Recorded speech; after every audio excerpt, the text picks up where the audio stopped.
নিশিকান্তের স্বপ্নের ডায়েরির সভ্যবৃন্দকে জানাই প্রীতি, শুভেচ্ছা, ভালোবাসা ও অভিনন্দন। আশা করি আপনারা ভালো আছেন বা ভালো থাকবেন।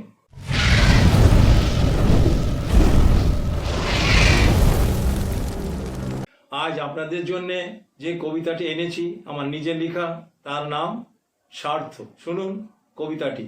স্বার্থের স্রোতে মোরা আনন্দে গা ভাসি, পেটে যন্ত্রণা থাকলে মোরা কারো কথা নাহি শুনি।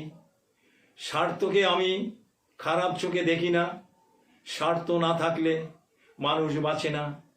বসন্তের কোকিল তার স্বার্থ, সুসময় আগমন। ভিখারির স্বার্থ, ভিক্ষার ঝুলি কাঁধে দৌড়ে দৌড়ে ভ্রমণ। যেখানে নেই চাহিদা সেখানে নেই স্বার্থ। আমরা ভেবে চিনতে চলি, যেখানে হব না ব্যর্থ। স্বার্থ নেই চন্দ্র সূর্য আলো বাতাস বিকিরণে।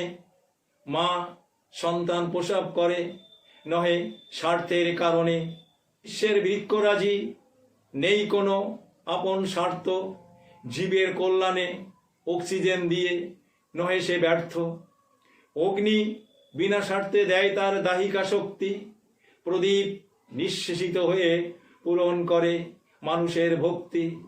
আশা নিঃস্বার্থে দেয় তার সুশীতল বাড়িধারা। সবুজ ফসলে ভরে তোলে এই মন মাতানো বসুন্ধরা। স্বার্থের বেষ্টনী বাঁধা এই বিশ্ব সংসার। স্বার্থ ছাড়া কার্য করেছে কে বা কোথাকার। স্বার্থ যেখানে ভরে ওঠে অনুশোচনার আলয়, তখন সেখানে তৈরি হয় মহা পাপের বলয়।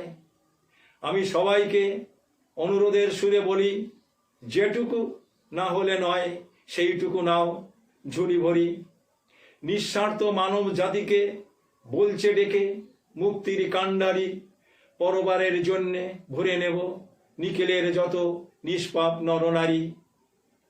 কবিতান্তে আপনাদের আবার প্রীতি, শুভেচ্ছা, ভালোবাসা ও অভিনন্দন জানাচ্ছি। সেই সঙ্গে অনুরোধ রাখছি আপনারা দয়া করে সাবস্ক্রাইব করবেন, কমেন্টস করবেন, লাইক ও শেয়ার করবেন। ধন্যবাদ।